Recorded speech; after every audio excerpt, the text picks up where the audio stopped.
Senior మంత్రి Congress party senior నేత జీవన్ రెడ్డి గారు మనతో ఉన్నారు.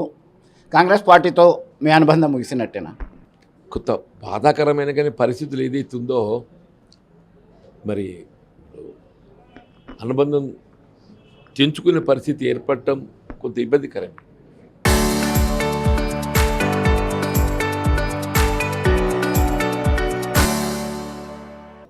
ప్రధానంగా మీరు చాలాసార్లు పదే పదే చెప్పడం జరిగింది, ఒక సెల్ఫ్ రెస్పెక్ట్ అనేది లేకుండా పోయింది. ఇన్నేళ్ళ సేవ చేసినందుకు నాకు పార్టీ ఇచ్చిన మర్యాద ఇదా అని చెప్పేసి, అదొక్క పాయింట్ అయినా ఇంకేమన్నా మీరు ఎక్స్పెక్ట్ చేసింది మీకు అనుకున్నది సాధించలేకపోయారా? వాస్తవంగా ఏదైతే ఉందో ప్రజా జీవితంలో ఏ నాయకుడైనా కానీ ఇవాళ గౌరవం కోరుకుంటాడు, ఆత్మాభిమానం కోరుకుంటాడు. ఆ ఆత్మాభిమానం గౌరవం పొందలేనప్పుడు ఏదైతే ఉన్నదో నేను ఏ పదవి కూడా తృప్తి చేయలేదని చెప్పంటాను. నేను పదవుల గురించి అయినట్టయితే అసలు నేను ఎప్పుడు రాజీనామా చేయాలి, నాకు రావాల్సిన అవకాశాలు నేను పొందలేకపోవడం అనేది చాలా సందర్భాలు గడిచినాయి. బట్ ఐ నెవర్ ఫెల్ట్ వాళ్ళు చివరికి ఏదైతే ఉందో ఇవాళ కనీసం 4 దశాబ్దాలుగా నేను ప్రాతినిధ్యం వహిస్తున్నటువంటి ఒక శాసన నియోజకవర్గంలో ఇక్కడ నేను ఇవాళ ఏ ఐక్యంగతకు చిహ్నంగా నిలబెట్టుకున్న పార్టీ, అక్కడ కూడా నేను నా కార్యకర్తల హక్కులను కాపాడలేకపోతున్నా,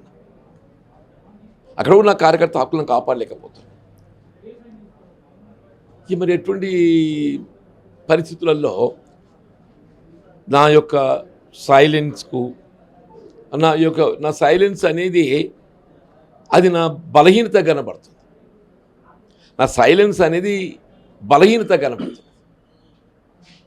వాళ్ళు ఎవరైనా కానీ ఏ ఓపికైనా ఒక హద్దు లిమిట్ అని ఉంటుంది. I waited for 20 months. ఈ 20 మాసాల కాలంలో ఏదైతే ఉందో అంటే నా గౌరవం నిలబెట్టడానికి, నా కార్యకర్తల హక్కులను కాపాడటానికి, నా ప్రాతినిధ్యానికి సంబంధించి కానీ ఏ విధమైనటువంటి ఒక దానికి సంబంధించిన చర్యలు అధిష్టానం ఆలోచించినట్టు కనబడతలేదు. No option left. ఒకవైపు మీతో మీనాక్షి నటరాజన్ మంతనాలు జరిపారా? రాహుల్ గాంధీ టీం మెంబర్ అయినటువంటి వంశీ చంద్రరెడ్డి వచ్చారు, మన దగ్గర టీపీసీసీ రాష్ట్ర అధ్యక్షుడు వచ్చారు, మంత్రులు వచ్చారు, మిమ్మల్ని కలిసి పదే కన్విన్స్ చేసే ప్రయత్నం చేశారు. ఏమని కన్విన్స్ చేశారు? అసలు మీకు తగిన ప్రాధాన్యత ఇస్తామని అంటారా? మీ గౌరవానికి భంగం రాకుండా చూసుకుంటామన్నారా? ఇప్పటికి జరిగిందేదో జరిగిందన్నారా? ఏం జరిగింది? ఎవరు కూడా ఏం లేదే. మీరు మా సీనియర్ నాయకులు 4 దశాబ్దాలకి కలిసి పనిచేసినాం, మీరు పార్టీలో కొనసాగాలి అనే మాట్లాడతారు తప్ప సమస్యకు పరిష్కారం అనేది మాత్రం ఏదైతుందో చర్చకు రాదు. ఇలా పార్టీ ఫిరాయింపు ఆరోపణలు ఎదుర్కొంటున్నటువంటి ఒక శాసనసభ్యులు ఎవరైతే ఉన్నారో వాళ్ళు అభివృద్ధి కాంక్షతోనే మేము ముఖ్యమంత్రి అయిన మద్దతు తెలుపుతున్నామని చెప్పని పేర్కొంటాం. Technically they are BRS party members, speaker గారి ఉత్తర్వులకు అనుగుణంగా. బట్ ఈవెన్ దెన్ ఓట్ చేస్తే మేము బీఆర్ఎస్ సభ్యులం అయినప్పటికీ అభివృద్ధి పరంగా మేము ముఖ్యమంత్రి గారితో కలిసి ప్రయాణం చేయాల్సినటువంటి ఒక ఆవశ్యకత దృష్ట్యా మేము కలిసి ప్రయాణం చేయండి అంటూ నేను కూడా ఇలా మా కాంగ్రెస్ పార్టీ అంతర్గత వ్యవహారాలలో మీ జోక్యం ఎందుకు అంటున్నా. ఏకంగా బీఫామ్ ఇచ్చేటువంటి స్థితికి, అంటే బీఆర్ఎస్ ఎమ్మెల్యే బీఫామ్ టికెట్ ఇస్తున్నాడు కౌన్సిలర్ ఎన్నికలప్పుడు అని చెప్పేసి మీరు ప్రధానంగా చెప్పడం జరిగింది. అదొక మెయిన్ ఇంపార్టెంట్ కదా, అంటే బీఆర్ఎస్లో వండుకుంటూ టెక్నికల్లీ అదే నేను మీరు అభివృద్ధి కొరకు ఏదైతుందో definitely it's your obligation, your responsibility. ప్రతిపక్షం నుండి వాళ్ళ కాంగ్రెస్ పార్టీ తెలంగాణలో ప్రతిపక్షంలో ఉన్నది. ఇలా ముఖ్యమంత్రి గారు మోడీ గారిని కలుస్తలేరా?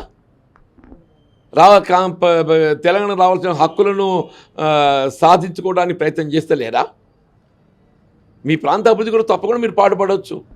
కాంగ్రెస్ అంతర్గత వ్యవహారాలలో మీరు జోక్యం చేసుకుని కాంగ్రెస్ పార్టీ కార్యకర్తల హక్కులను, కాంగ్రెస్ పార్టీ నాయకుల హక్కులను మీరు కాజేయటం అనేది అది ఏ విధంగా సమర్థనీయమని చెప్పంటారు? ఏ విధంగా పార్టీ దాన్ని అనుమతిస్తున్నది?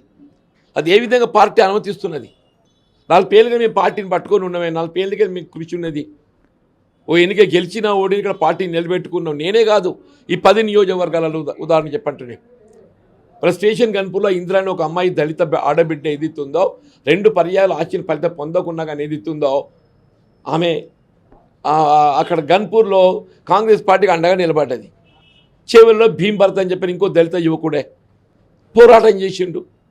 ఇలా కాంగ్రెస్ పార్టీ అధికారానికి వస్తే ఏదో ఒక ప్రభుత్వ పరంగా వాళ్ళకు గుర్తింపు లభించే విధంగా ప్రజల్లో అభివృద్ధి కార్యక్రమాలలో భాగస్వాములు కావాలని భావిస్తారు కదా. ఏ అవకాశం లేకుండా చేస్తే ఎట్లా భరిస్తారు? మీరు 2014లో your the MLA from opposition party అయినప్పటికీ మీరు కేసీఆర్ని కలిశారు, ఈ ప్రాంత అభివృద్ధి కొరకు తగిన నిధులు తీసుకొచ్చామని చెప్పారు. అట్లనే చేస్తే బాగుండేదంట. అట్లా తెచ్చినా బాగుంటుండే. ఇంకా మీరు కొంత మిత్రపక్షంగా ముందు పోతామని చెప్పని భావించవచ్చు. ఇప్పుడు ఎంఐఎం మిత్రపక్షమే. ఎంఐఎం ఏముంటుంది, మేము ప్రభుత్వానికి మద్దతుగా కలిసి పనిచేస్తాము అని చెప్తున్నది. But they are not interfering in the internal affairs of the Congress party. మీరు కలిసి ప్రయాణం చేయండి. కాంగ్రెస్ పార్టీ అంతర్గత వ్యవహారాలలో జోక్యం చేసుకోకండి అంటున్నాను. ఇప్పుడు ఏమైపోయింది, ఈ ఇంటర్నల్ రిఫ్ట్తో ఏదైతుందో ఇలా కాంగ్రెస్ పార్టీ బలహీనమైపోతుంది. అది వాంఛనీయం కాదు. మీ భవిష్యత్ రాజకీయ ప్రణాళిక ఏ విధంగా ఉండబోతుంది? మరికొద్దిసేపట్లోనే మీరు రాజీనామా చేయబోతున్నారు. నేను ఏ విధమైనటువంటి భవిష్యత్తు ఆలోచన లేకుండా నేను మానసికంగా ఎదుర్కొంటున్నటువంటి ఈ క్షోభ ఇబ్బందుల దృష్ట్యా ముందు ఇందులోకి వెళ్ళి నేను బయటపడాలని చూస్తున్నానే.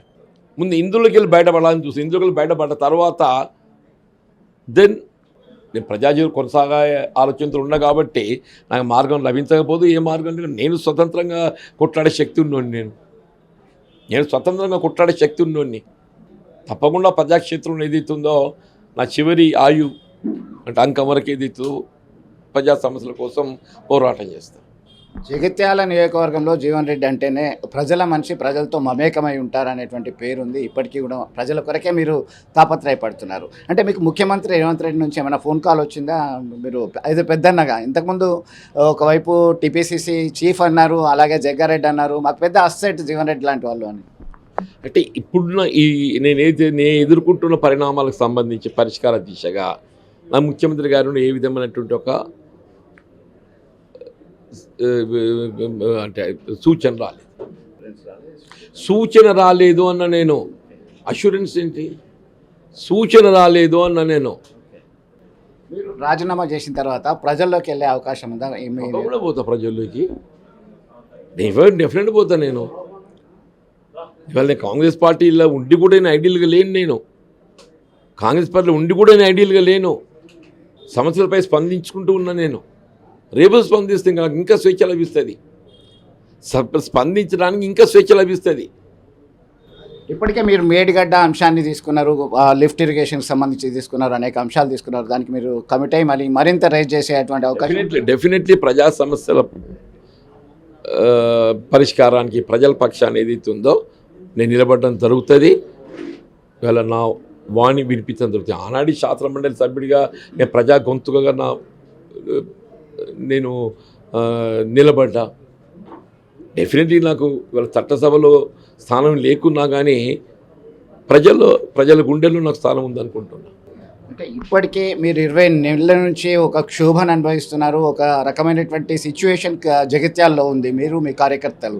అయినప్పటికీ మీ ప్రత్యర్థి అంటే దట్ మీన్స్ ఇక్కడ ఎలక్ట్ అయినటువంటి ఎమ్మెల్యే మీతో కలిసి పనిచేయడానికి, ప్రయాణం చేయడానికి సిద్ధంగా ఉన్నాను, మీరు వెళ్ళొద్దు అనేటువంటి స్టేట్మెంట్ ఇవ్వడం. ఆయన ఎవరైనా నాతో కలిసి ప్రయాణం చేయడానికి? నువ్వు నా ఇంట్లో వచ్చి నాతో కలిసి ప్రయాణం చేస్తానంటే నాకు ఇది అర్థం కాలేదు చెప్పంటున్నాను. నేను నీ పార్టీ ఏంది, నా పార్టీ ఏంది, అసలు నీది ఏ పార్టీ నీకే తెలియదు, నువ్వు నాతో కలిసి ప్రయాణం చేస్తా అని చెప్పంటే చెయ్యు. నేను శాసనసభ్యుడితో కలిసి ప్రయాణం చేయని చెప్పి అంటలేండి కదా. నా అంతర్గత వ్యవహారాల్లో జోక్యం చేసుకోకంటున్నా. ఒక శాసనసభ్యుడికి ఏదైతే ఉందో ఈ నియోజకవర్గ అభివృద్ధికి సంబంధించి ఏ కార్యక్రమాలు చేపట్టు.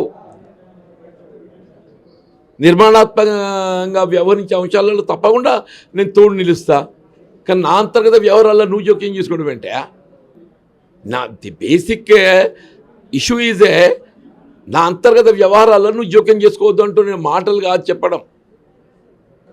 Rajiv Gandhi dream project anti defection law 1985 52nd అమెండ్మెంట్తో 10th షెడ్యూల్ యాడ్ చేశారు.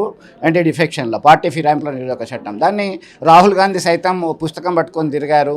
దాన్ని ముందు నుంచి మీరు వ్యతిరేకిస్తున్నారు. జగిత్యాల నియోజకవర్గంతో పాటు దాదాపు మిగతా 9 చోట్ల ఓవరాల్గా 10 మంది ఫిరాయించడం జరిగింది. వాస్తవం నేను అంటున్నా, ఇలా Congress party is a national party, జాతీయ పార్టీ. ఇవాళ ఏదైతే ఉందో ఇక్కడ తీసుకోపోబోయే నిర్ణయం ఇది రాష్ట్రానికే పరిమితం కాదు. ఇక్కడ మనం తీసుకోపోబోయే నిర్ణయం అనేది ఏదైతే ఉందో అది రాజ్యాంగ ఉల్లంఘన గట్ట ఉన్నట్టయితే జాతీయ స్థాయిలో దాని పరిణామాలు ఉంటాయి.